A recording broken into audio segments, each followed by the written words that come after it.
In the previous two videos, we've talked about WebSockets, server-sent events, and long polling. Those topics allowed us to understand that we can build our own framework or at least server for real-time communication. The problem of real-time communication has already been solved by SignalR. So unless you know why you're building this yourself to solve a specific problem that SignalR isn't solving, you should just use SignalR because it's already pre-built library and it will do pretty much everything that you want. In this video, we are going to cover SignalR and its basic features. Going beyond these features is very unlikely. If you haven't watched the previous videos about WebSocket server-sent events and long polling, links are in the description, including the code and documentation to other topics that are going to be talked about in this video. Let's go ahead and look at the startup CS file, just to quickly understand that we are adding some SignalR services, which are then allowing us to add what are called hubs to specific endpoints. We will take a closer look at hubs in just a second. First, I want to dive into a demo,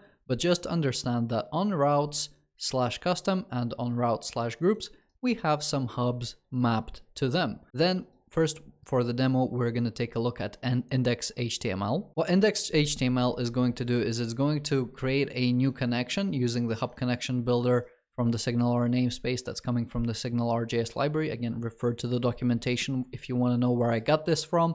But essentially, we're building up a connection on this /custom route.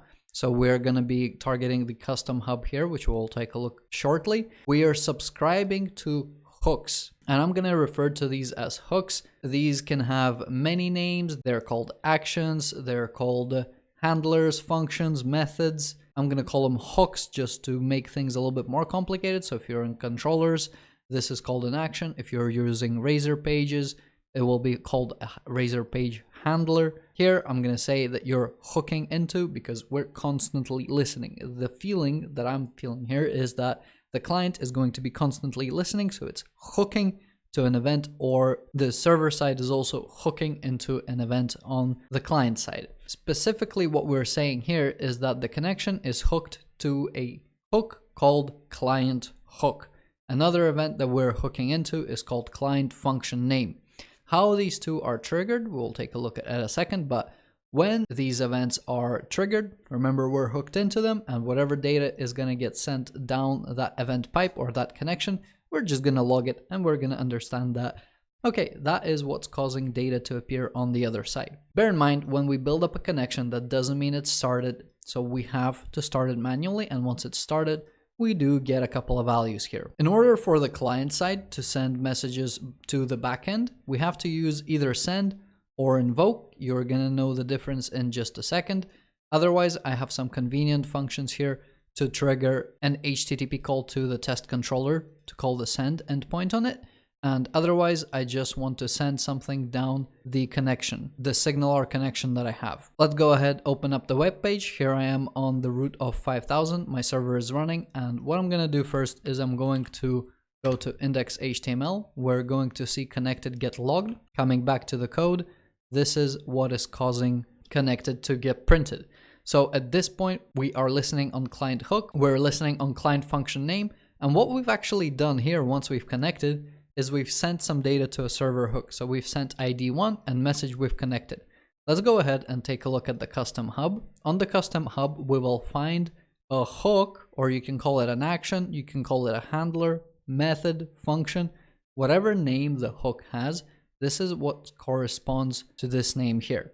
So if we want to send data to a particular hook or method or function on a hub, we have to specify its name in our client library. In this case, we're specifying server hook.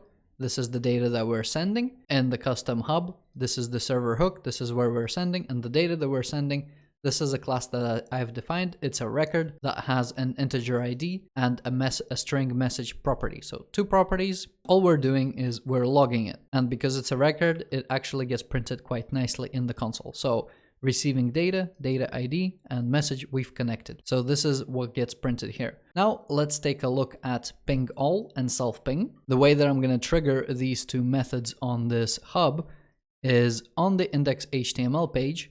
I have ping self function and ping all function. All the first function is going to do is it's just going to send a signal to self ping. And let's take a look at what self ping does. It accepts no parameters. It logs self pinging and then it will call client hook and pass data to the client hook. Now the important bit here is we're doing clients.caller. In ping all, we're doing clients.all. This difference between all and caller, in all, we would send the ping to everybody who's currently connected to our server and SignalR. With the caller, we're only pinging it back to the person who initiated the call here. You will see that we can do the same with this just a function here, but let's take a look at this. So index.html, we're going to trigger ping self first. So let's ping self, call the function, and here we'll see client hook ID 222 and self ping. Coming back to the code in custom hub, in self ping, we have self ping being logged. So if we take a look at the logging here, we'll see self pinging. Let me scroll up a little bit. So clients.caller, client hook, we'll see 222 and self ping. To really get the effect for self ping and ping all, let's go ahead and duplicate this tab. We're going to open the console tab on this side and we'll call ping self again. Again, we will see the message being logged here, but we'll not see anything being logged here. If we then go to index.html and we call ping all, what we're going to find is that on ping all, let's call it, here we'll see that again, we're sending something to the client hook. We're logging 111 and ping all. So if I come back to the custom hub, we're pinging everybody. We should see this being console logged here. And then again, to all clients this time, we're going to send things to the client hook. And again, we're sending 111 ping all. So this is what we're seeing here. The client hook text that's being printed is specifically this bit of the log here. On the other side here, we will also see client hook being triggered. Okay, so let's try again. Ping all. We're pinging this client, and the second time we've pinged, the other client has also received the message. Here is where you need to understand. A server, a SignalR server, will have many connections to it. Many clients, many different users could be using the server at the same time. SignalR gives you the control of who do you want to send the messages to. And this will highly depend on the app that you are building. Who should be receiving the events? This is the problem that whatever use case you're using SignalR for will dictate.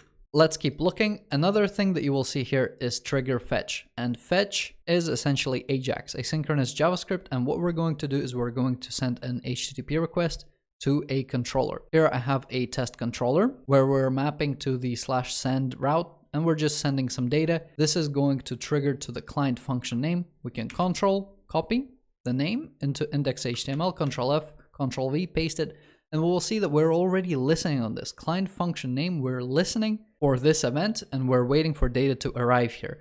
So in test controller, we're using clients all. So we're going to send this to everybody. We're not going to use the SignalR connection to initiate this call. We're rather using the fetch API. This is just to understand that you don't need to use only SignalR. SignalR can be used in conjunction with other HTTP calls. Let's go ahead and type in trigger fetch, call this function, and there we go. It will return the promise, but in the end, I'm going to receive the client function name, ID 100, and dummy data. This is what we're sending here. And the other client, because we're sending it everywhere, is going to receive the same data. If at this point you're confused, like, wow, there's too many stuff, or like, why would I use one over the other one? If you're confused right now, just calm down, wait a little bit. I will make more videos where I'm implementing specific use cases where it will be apparent where you might want to use one over the other one. Right now, we're just looking at what is possible and how SignalR allows you to build this. Coming back to the controller, what we're doing here is the hub that we've built, the custom hub, is we're injecting it into the controller. So whatever hub you build, you can use it anywhere in your application through dependency injection. One thing to note about a hub, and if you're still a little bit confused, okay, I didn't really explain what a hub is. The same way that in MVC we have model views controllers, we have controllers, which is just a collection of actions to which we know how to route our requests. A hub is a class that inherits from hub, and it's just going to contain some functions to which then the connection knows how to listen to or trigger. So self-ping, we know how to trigger that on the custom hub or our custom implementation of a hub, and then we know how to listen to functions, or rather the server knows how to send events to a client hook to which the client is listening to the same name, client hook. So what do you need to do to implement your own hub? you can either implement it from a custom hub, like so. The main difference here is that when you want to send a message to the client, you no longer have type checking. So what you will have to do is you will have to use send async function, and you will have to type out client hook, and you'll already see I'm doing spelling mistakes, classic. And go ahead and just send the same data that you've been sending before. At this point, it will be a generic object that you're sending here, but nevertheless, this will get serialized into JSON, and that's what you're going to receive on the other end. If you do not specify an interface here, if you do not use a generic hub, you have to type these out as strings. Now, the important bit here is if you are going to use, let's come back here to the generic hub where we're specifying the interface for our client, right? So if you haven't realized what this interface is, this is the interface for our client. Same as you have an API, an application programming interface, essentially a vending machine where you have the buttons. You click a button and you get back the specific drink. Here you click a button and you get a specific function invocation on your client. This is your client interface. These functions right here is your server interface that your client is going to be invoking. The main difference between a generic one and a regular hub is that generic one, you can only call into the functions that you've defined. So we cannot mix send async with these calls. So if I try to go to clients, all send async, this method's not found here. What I will have to do is I will have to do a little bit of casting.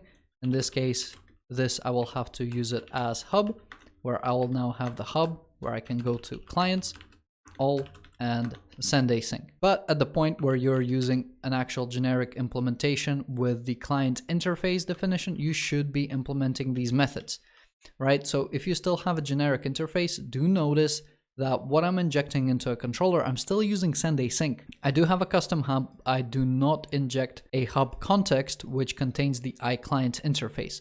Whereas if I would have done something like this, I would not have send async again, and I would have to define client function name on my iClient interface to be able to use that function here. But that's not what I'm doing. Here I'm injecting a generic one, and that's fine. Also, a quick note on hubs. You can rename your hub method names, and you can return data from them as well.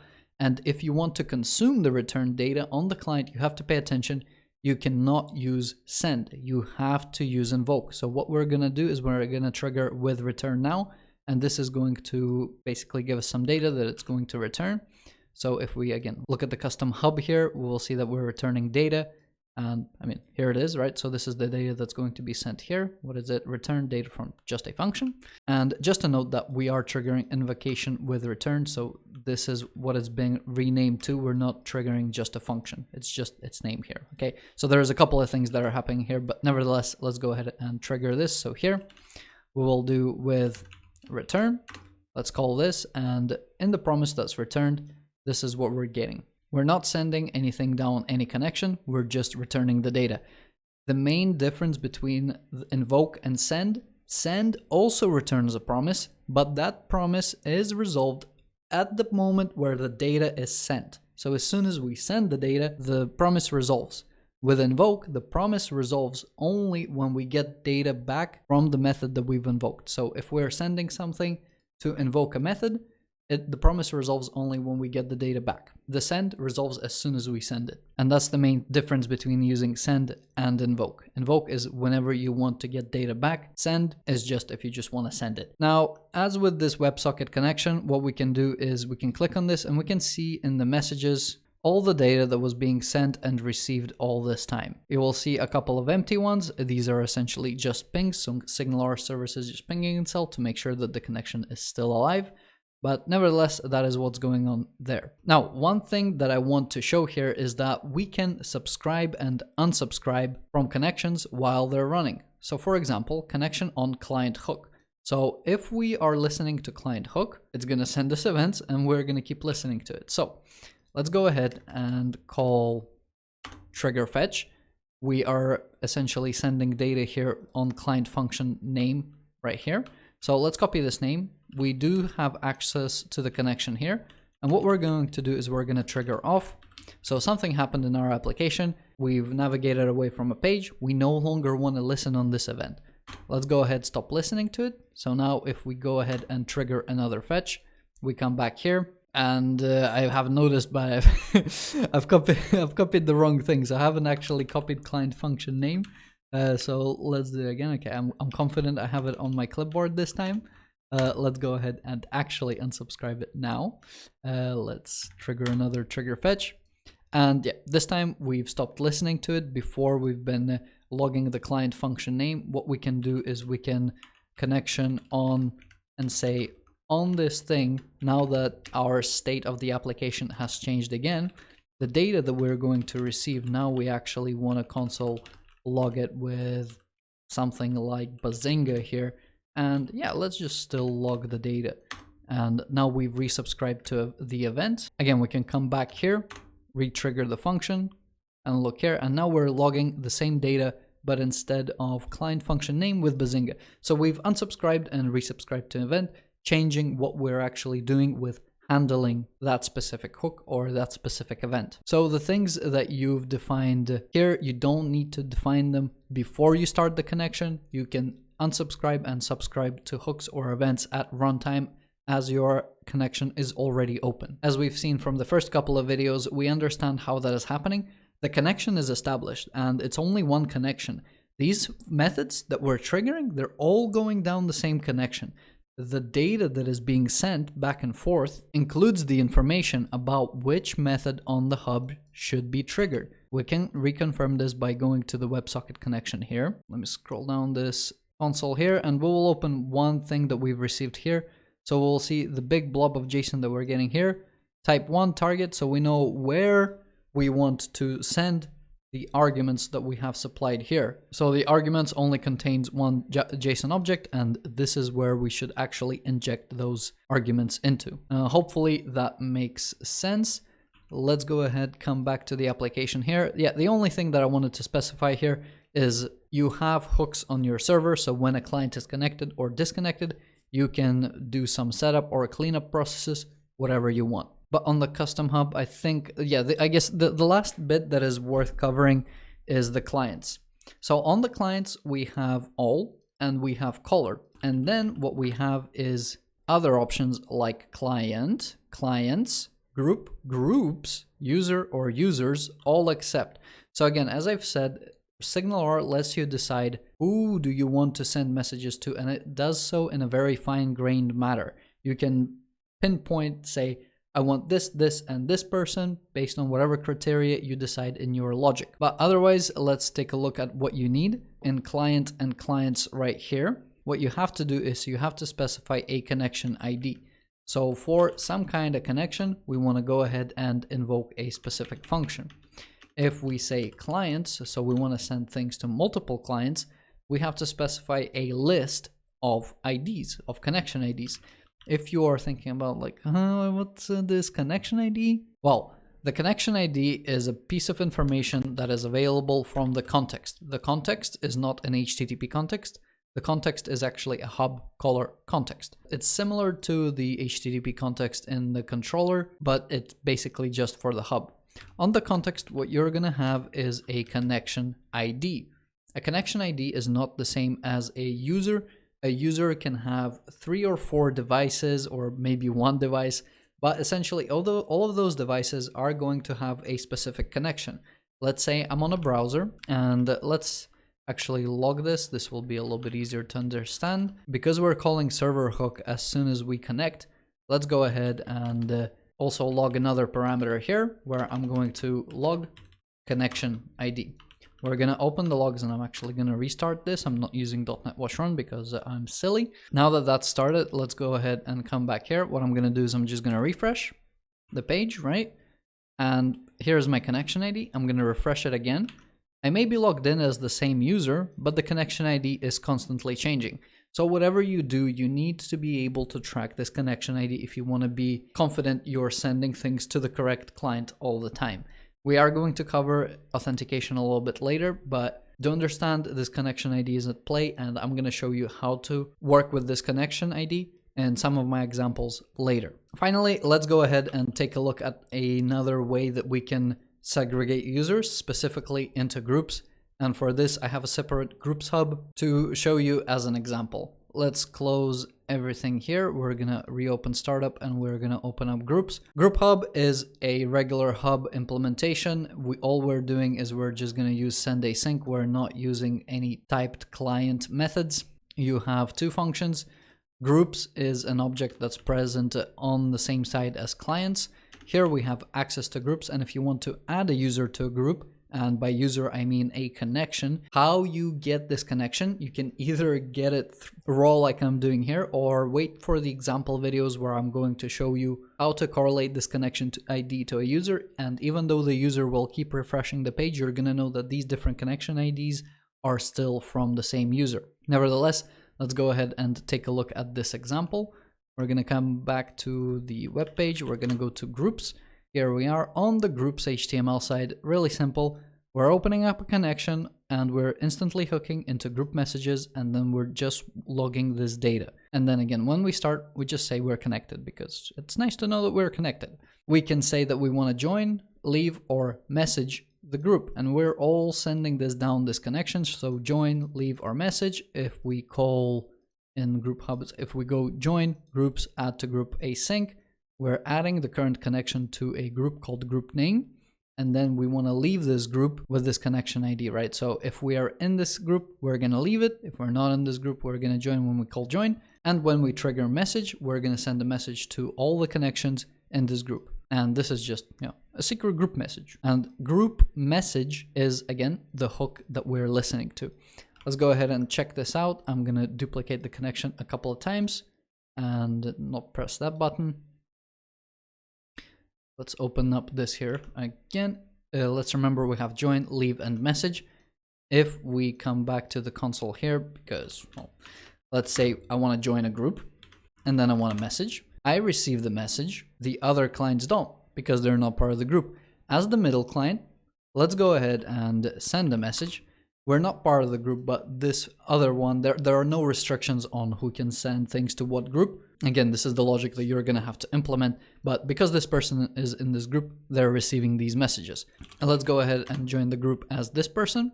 And again, message, now we're receiving, and this other person is receiving as well. Do note, this may look similar to subscribing and unsubscribing events.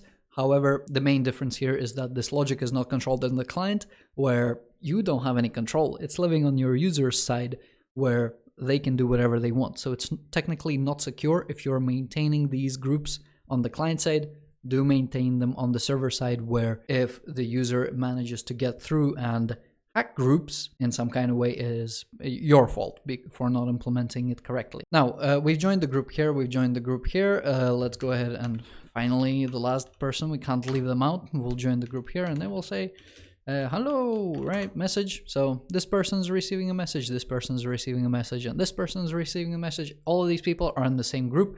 Now, if I do refresh the page, do remember we've joined the group with a specific connection ID right here. So as we refresh the page, we're no longer considered to be in this group, okay? So this is where when you refresh the page and you have a persistent cookie, you're able to detect, this is the same user, they should have been in this group and they're not. Do put them back in this group again. We will have examples where we'll take a look at actually performing that kind of logic where it's useful. If you're in a chat, if you're playing a game, if you refresh a browser window, you want to be like, all right, I was in this game, put me back in, right? And that is what we're going to be essentially doing for some of our implementations. But that was the basic functionality that I wanted to show you in this video. If you have any questions, do leave them in the comments section or ask me on my Discord server. As a quick summary, let's recap that. In the startup, what we want to do is we want to register our services with the dependency injection containers, so then we can map a hub on a specific endpoint.